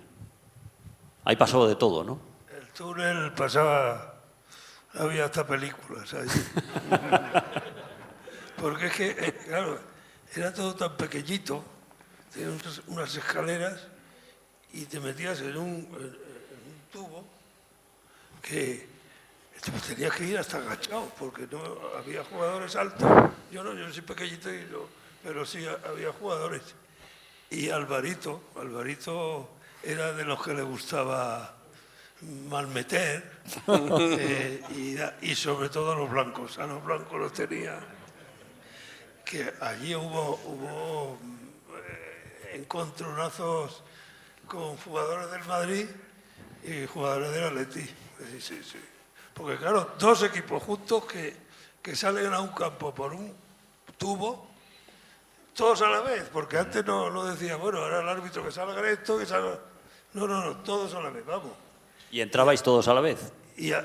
entrabais de vuelta, claro. Entrabais todos a la vez, que era peor, porque salir todavía salíais, pero entrabais calientes. Sí, sí. Me acuerdo que se metía mucho con Puskás. A Puskás lo tenía. Y un día llegaron a las manos, pero no pasó nada. Pero sí, había... Él es para extranjeros, malos, que sois los... Bueno, las palabras eran más fuertes que las que yo digo. Pero bueno. Oye, otra característica del Metropolitano, vosotros que jugasteis allí, os preguntaba por el césped del Metropolitano. ¿Cómo era? Porque en aquella época el césped de los campos tampoco sería especialmente bueno, pero el del Metropolitano, ¿cómo era? El césped era buenísimo y la gente que lo llevaba lo llevaba a rajatabla. Y nosotros no teníamos nada más que ese campo. Y lloviera o nevara o lo que sea, tenías que entrenar allí. Entonces, al lado, ha dicho Jayo, había un campo de la Federación que era de tierra. Y los jueves, como era el partido de entrenamiento para preparar el equipo del domingo, los jueves que llovía, había jueves que no podíamos ni pisar íbamos a jugar allí al campo de los charcos. Allí te metías con el balón y como si estuviera en una piscina, lo mismo. Era horroroso. No, pero el césped de aquel que es lo que la pregunta, sí, ha sido en aquel momento el mejor césped de toda España. Mucho mejor que el del Barcelona, muchísimo mejor que Chamartín, todo. Ese campo, salvo la época de las heladas, por la tribuna, en fin, en esta foto yo creo que lo vemos, ¿no? Sí. Esa sombra de sombra, justo esa sombra toda esa zona en la que no se deshelaba. Pero el resto era un campo excepcional, el terreno buenísimo. Porque antes la Federación, o no sé quién era, miraba los campos de fútbol de toda España y algunos le decían que era el mejor me acuerdo porque en el vivero de Badajoz un año nos dieron el premio por el césped que había. Joder, no te lo iban a dar llamándose el vivero. Claro, joder, el vivero es donde hacen las plantas. Mira, tiene que ser ahí. No, es verdad que era muy bueno. Quiero decir que nos dieron. O sea, que antes se miraba mucho el verdor y el verde del campo. Y con nosotros ahora que hay 80 equipos 80 campos para entrenar. Porque antes entrenabais en el mismo campo, claro. Aquí era el mismo, siempre. De vez en cuando te hacían subir la gradona, pero poco, no era... Hasta que no llegó Van Merkel, ese sí nos puso... Ese nos puso... Si más Merkel hubiera entrenado ahí en la gradona, hubiera sido complicado, ¿no? Ya creo que sí. Puesto fuera de categoría, claro, porque él les hacía subir con aquellos balones medicinales, esas escaleras del Calderón, que se acababan relativamente pronto, pero estas no se acababan nunca. Pero los balones eran así, te los ponía aquí debajo, un balón así, y tenías que dar vueltas al campo. Y al primer campo ya, al primer que daba la vuelta, ya los llevábamos en el tobillo, así, horroroso. Pero yo comprendo una cosa. Fue horroroso para algunos jugadores que no les gustaba el entrenar como hacía, pero un entrenador que llega a mitad de temporada, te hace campeón de Copa y al año siguiente te hace campeón de Liga, no debe ser malo. No. Y a ti te dio varios años de vida. A mí me ha dado... Yo parecía su hijo, me dejaba en paz. ¿Es el entrenador más duro que recordáis, Rodri? ¿Como duro? No, yo diría que más que duro, que se transmitieron las fotos, la forma de él, que era un hombre germánico, que era la forma de hablar era muy tajante y además como no transmitía él, sino que tenía que utilizar al intérprete, a Negrillo, para transmitirnos, a veces no entendíamos bien todo lo que decía. Sí. Y era en ese sentido, pues era más difícil admitirle en ese sentido humano que como entrenador. Como entrenador lo que sufrimos fue el cambio de sistema, de un trabajo menos de potencias, etcétera, y ahí sí se sufrió un poco. pero no en el otro sentido. Y la prueba es que, pasados los primeros meses, ese equipo se vino arriba y ganó la Copa que se ganó al Valencia y la Liga al año siguiente. Quiere decirse que era un hombre que una vez que eso no fue tan complicado como la gente ha querido entender en cuanto a su dureza, sí en cuanto al tema personal, que el hombre no conseguíamos entender lo que muchas veces nos quería decir. Eso que yo tengo una anécdota, que siempre la cuento. Él llegó y jugábamos en Burgos, el primer partido suyo. Vamos al restaurante, comemos y tal, y mesas de 4, el míster, y cuando terminamos de comer ya nos da el permiso para levantarnos, nos levantamos todos y cuando vamos a salir dice, capitano, venga aquí. Y todos estos me miran a mí, claro, antes de hablar con el entrenador, este es un niño y salen y me dice que quería hablar conmigo y los jugadores y no sé qué y tal y cual. Entonces le digo, dile al míster que no me llame delante de los compañeros, que se creen que yo hago el la equipo. alineación, sí. Bueno, era horroroso. Y solo lo hago un poco. Y la verdad es que el hombre conmigo se portó fenomenal. Muy bueno. Claro, yo también. Pero lo tuvisteis los 4. Sí. Yo también. Para mí tenía un carácter un poco raro y diferente a lo que teníamos aquí con el resto de entrenadores. Yo fui con el que a los pocos partidos de estar él aquí fue cuando metí los 4 goles con la Real Sociedad y terminado el partido se acercó a mí y me dijo, ¿usted conoce a Di Stéfano? Digo, sí, dice, pues de ese señor ya no se va a volver a hablar. Ahora se va a hablar de Orozco. Así, así fíjate cómo estaba. Bueno, al domingo siguiente... Era para ponerte el listón así bajito, ¿no? Al domingo siguiente jugábamos con el Español, 0-0, 0-0, y ya había uno calentando en el banquillo para salir cambiarme por Di a mí, Stéfano, ¿no? para salir por Di Stéfano.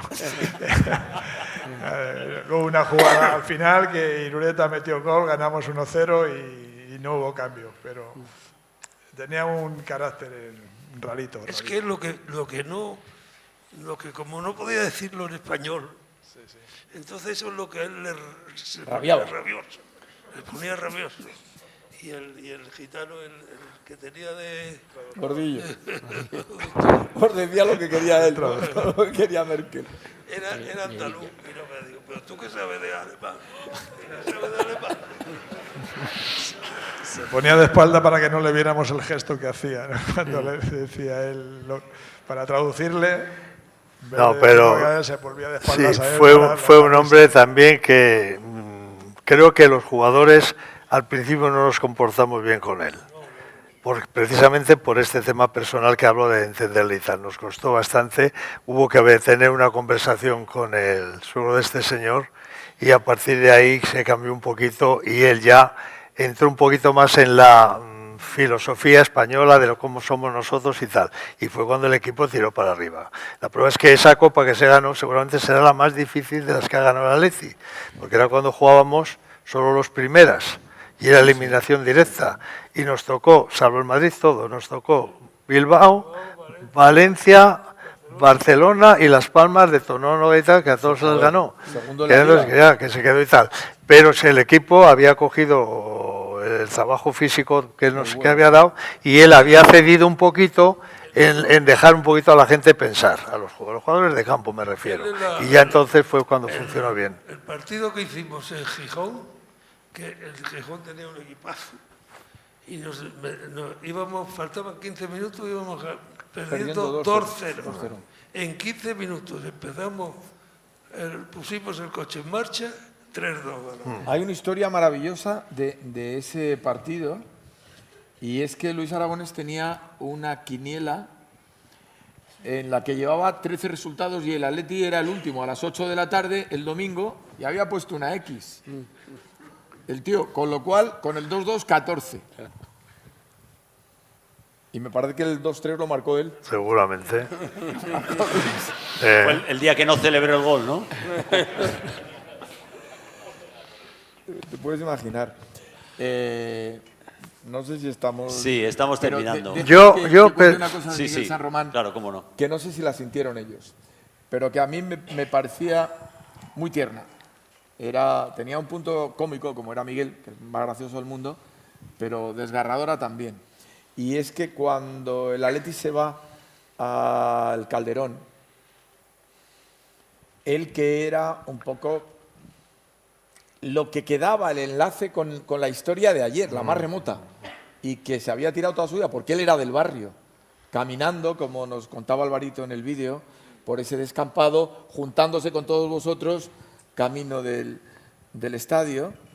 Dice que a él 1, 2, 3, 4, 10 veces le pasó que se levantaba, cogía el coche, se iba para el Metropolitano y cuando llevaba como 3 minutos decía no, que ya no es aquí. Y entonces se iba para el sí, sí, hubo mucha nostalgia, yo creo que en mucha gente, en mí mucha. Porque primero he de decir que algo que no se habló aquí, y es que ese último año, que es el de mi debut oficial en el Atleti también, es el primer título que se gana después de 15 años, la era de Ben Barek. Después de Ben Barek no se había ganado una liga hasta este campeonato. Pedimos el Metropolitano con la liga. Exacto. Y entonces era un año que fue muy bonito en el conjunto de cómo se produjo todo, y realmente fue duro el trasladarse al otro campo. Primero, como estaba el campo. Segundo, íbamos de una zona francamente muy buena, una zona que en ese momento todavía, hoy es una maravilla, pero entonces le quedaba mucho. Y se sufrió mucho. Y yo creo que la mayoría de los jugadores, si no hicimos ese viaje que dice de San Román, lo pensamos.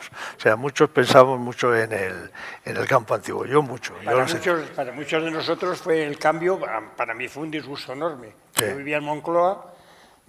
Ir andando al Metropolitano, pues me suponía pues, 20 minutos. La mayoría de los jugadores vivían por donde yo vivía, es decir, en la misma manzana en que yo vivía Callejo, en Gastambide, Babá, en Joaquín María López, y Glaría estuve viviendo un tiempo en el y Martina Beitia también vivía, de San Fernando, que estaban al lado, y Calleja y Grifa vivían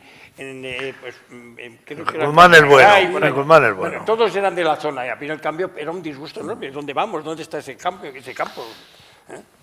Bueno, también hay que decir que luego pues todo mejoró y al final el Manzanares fue un campo espléndido para estar, o sea que bueno. Estamos ya a punto de terminar. Yo no quiero perder la oportunidad. Todos los que estamos aquí os admiramos desde pequeños, como a tantos jugadores que hay aquí y como a tantos jugadores que no están, pero están representados en sus familiares. Habéis generado la ilusión de miles y miles de personas, de miles y miles de niños. Y para mí, y creo que para todos, es un auténtico lujo, un placer escucharos, estar con vosotros, poder presentar este acto. A mí me gustaría terminar pues, pidiéndoos que nos dijeseis qué es para vosotros el Atlético de Madrid, qué ha supuesto el Atlético de Madrid y qué supone haber pertenecido a una comunidad como esta, con los valores que representan el Atlético de Madrid, y el hecho de saber que sois ídolos de tanta y tanta gente que os vio jugar en el Metropolitano y en vuestro caso después en el Vicente Calderón. Adelante. Yo empiezo. Bueno, yo es que decir, yo el Atleti no tengo palabras para decir y sentir lo que yo he pasado aquí en el Atlético de Madrid. No lo he pasado en ninguna parte del mundo. Para mí, como digo, vine de Badajoz, muy poquita cosa, y yo pensé que nunca llegaría a jugar en primera división, pero la vida pues te enseña a lo que hay que hacer, lo que tú vayas a representar en tu vida, que la gente se dé cuenta de que lo estás haciendo con una ilusión y con unas ganas que es muy difícil explicar. Yo tengo que, siempre lo he contado, no quiero ser pesado, pero me acuerdo que cuando empecé a jugar, pues antes se jugaba por los extremos, centrabas y había que ir a rematar de cabeza y tal. Y me acuerdo que los compañeros, yo veía que entraba poca gente a la cabeza, porque claro, los porteros salían y te arrancaban lo que pudieran. Y el caso es que yo digo, por si centra Enrique, centra Miguel, en aquella época, Jones y tal, pues yo voy a subir a ver si puedo rematar de cabeza. Lo único que conseguí fue un tastazo cada vez que me metía a buscar el balón, porque veía venir al portero y chocaba conmigo. En aquellos campos embarrados, que tú decías, pero si no, esto no es fútbol, ¿no? Pero la gente empezó a darse cuenta de que yo quería algo para el equipo, quería pues el gol, siempre he buscado el gol, me ha gustado mucho. Y esa la gente lo veía, ¿no? Enseguida lo veía. Y se dio cuenta, porque ya al cabo de las veces que entraba la octava o la novena, pues ya empezaban a aplaudir. Digo, pues si quiere la gente que yo vaya ahí y que me lleve el porrazo, pues allá que estoy. Claro, porque digo, yo creo que al fútbol, bueno, sé jugar. Cuando ya esté en el equipo asentado, es cuando yo puedo ir a jugar al fútbol, pero ahora hay que asentarse aquí y que no te saquen. Esa fue mi idea. Y claro, el Atlético de Madrid para mí es mi vida, desde que nací, yo creo que desde que nací. Pero cuando he ido creciendo, ha llegado a mi corazón y ahí se ha quedado.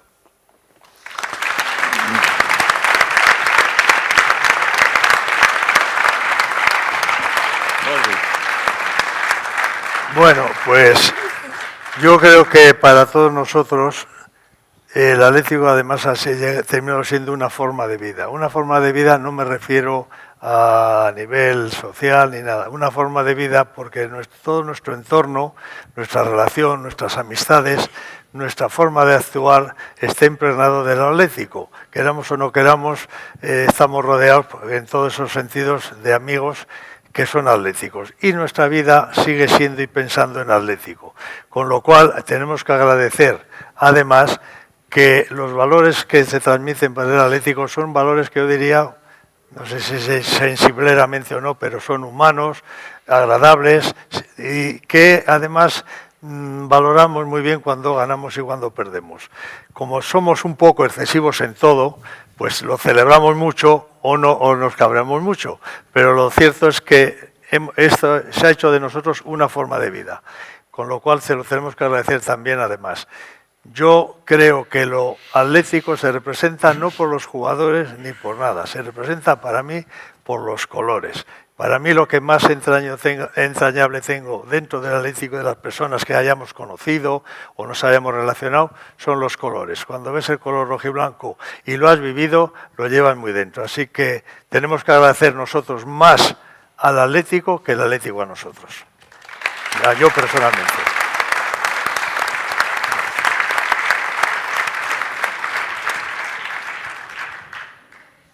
Bueno, el Atleti, aparte de que ha sido nuestra vida, es una forma de vivir y nosotros pues la hemos ido transmitiendo a nuestras generaciones. Yo tengo una anécdota con mis dos hijos.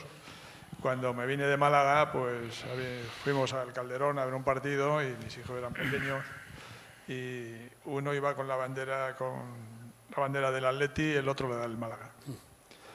Y en ese momento hubo un penalti a favor del Atleti, que lo iba a tirar Hugo Sánchez. Y mi hijo el mayor dice, papá, ya que estoy en Madrid, pues soy del Atleti. Y a partir de entonces, pues lo que tienen él con sus hijos y con todo es increíble. Bueno, eso de decir, estoy orgullosa de ser del Atleti y si ha ganado el otro equipo es porque lo que haya ganado, pero nosotros perdiendo somos del Atleti y han vivido las finales de Champions llorando, pero siguen sufriendo, y eso es el sentimiento que tenemos, y sobre todo los que hemos jugado, pues es una sensación inexplicable, pero que es la realidad.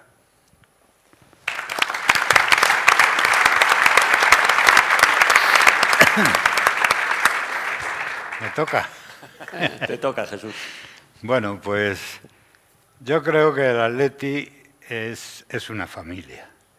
Sé que es un tópico, pero la forma como hemos convivido los jugadores durante todas las épocas, eso lo dice, porque tiene una forma de ser, acoge muy bien Así como os cuento una anécdota de lo que hablaba Adelardo al principio, de cuando él llegó al Atlético de Madrid, que había dos vestuarios, claro, como todo campo, ¿no? El local y el visitante.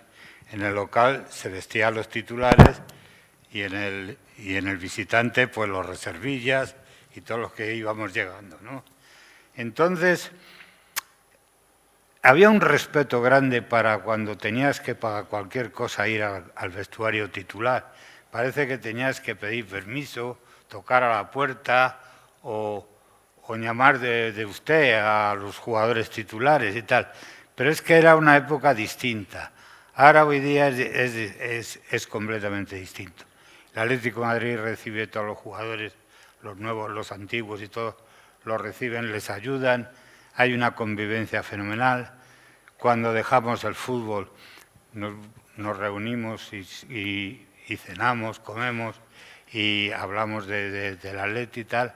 O sea que ese sabor familiar, eso siempre ha existido en el Atlético de Madrid. Y luego, pues, también los atléticos, en cuanto a la competición y al fútbol, sabemos lo que somos. Nosotros sabemos que somos el tercer equipo, pero cuando empezamos los campeonatos no nos conformamos. Vamos, si podemos ir a ganar el campeonato, vamos. Y ahí vamos, pero por eso la irregularidad que tenemos la llevamos dentro y no nos hace tanto daño, pero porque en principio sabemos dónde estamos, pero cada año queremos conseguir más y muchos años lo conseguimos. Y ese para mí es el Atleti.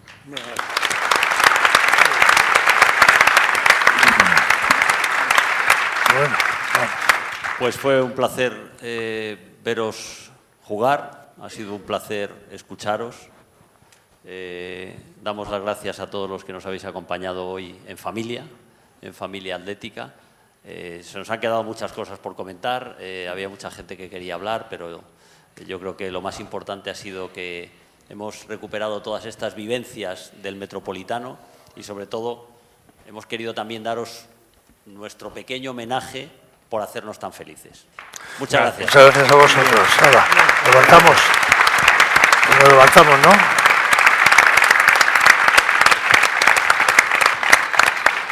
Os vamos a hacer entrega de un recuerdo. Los 50 lo que hacemos es repartir alegría, fe atlética y bufandas. ¿De la papeleta esa? Muchas gracias.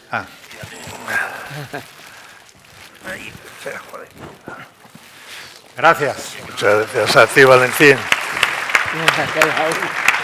Me estoy meando que no puedo aguantar.